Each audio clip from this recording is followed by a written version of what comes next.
Today we're traveling to Detroit, Michigan. The date is Tuesday, May 2nd, 1939. The place is Briggs Stadium, the grand ballpark on the corner of Michigan and Trumbull. The Yankees are in town to play the Tigers, and on this particular Tuesday, baseball history is about to be made, not by something that happens on the field, but by something that doesn't. For 14 years, since June 1st, 1925, the New York Yankees have penciled the same name into the lineup card, day after day after day. Lou Gehrig, the Iron Horse, first baseman, number 4. 2,130 consecutive games. Think about that number for a moment, friends. 2,130 through broken fingers, through lumbago, through a beating that would have sidelined most men for weeks, through double headers in July heat and frigid April afternoons in the Bronx. Lou Gehrig was always there, but not today, not on May 2nd, 1939. The Lou Gehrig who reported to spring training that year was not the same man Yankee fans had grown up watching. The power was gone, the grace was gone. Teammates noticed he struggled to put on his uniform.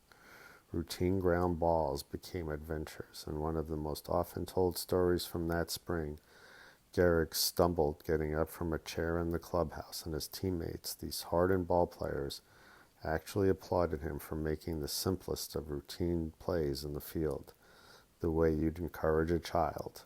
That was how far the mighty had fallen.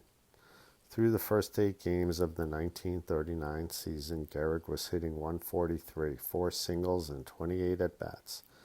No power, no production. The man who had averaged 147 runs batted in per season for over a decade looked, in his own words, like a ball player who could no longer help his team. And so, on the morning of May 2nd, in the visitors' clubhouse at Briggs Stadium, Lou Gehrig walked over to his manager, Joe McCarthy, and he said the words that ended the streak. "I'm benching myself, Joe." He told McCarthy he couldn't play because of his continuing weakness. He said he was doing it for the good of the team. McCarthy didn't argue. He couldn't.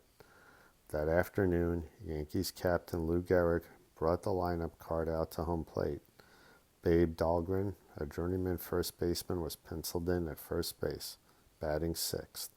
When the public address announcer at Briggs Stadium informed the crowd that Gehrig would not be playing, that the streak, the impossible, beautiful streak, had ended at 2,130 games, the Detroit fans rose to their feet. Tiger fans, mind you. They gave Gehrig a standing ovation that lasted nearly 2 minutes. Gehrig tipped his cap from the dugout. Some who were there said that he was crying. The Yankees won that day, 22-2. Babe Dahlgren homered. Life as it does went on.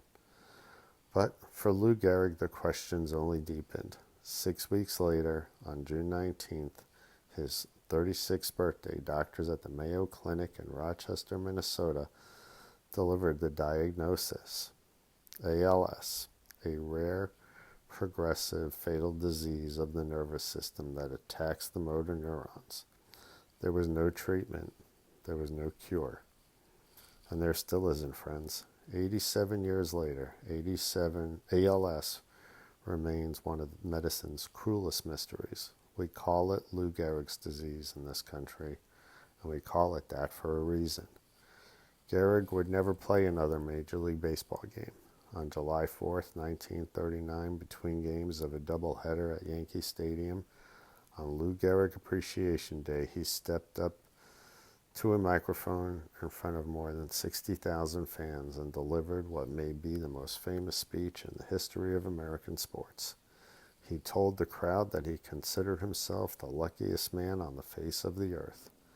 The luckiest man, a dying ball player robbed of his career and soon his life, looking out at the Bronx faithful and counting his blessings. Lou Gehrig died on June 2nd, 1941, 17 days shy of his 38th birthday. The streak 2,130 consecutive games would stand as one of baseball's most untouchable records for 56 years until a shortstop in Baltimore named Cal Ripken Jr. finally surpassed it on September 6, 1995. And when Ripken broke that record, you can be sure he understood exactly whose shadow he was stepping out of. So that's our date for with Destiny for today, friends, May 2nd, 1939, the day the Iron Horse finally stepped aside, the day a streak ended and a legend in some strange and terrible way truly began, because Lou Gehrig's greatness was never really about the home runs or the RBIs or even the consecutive games.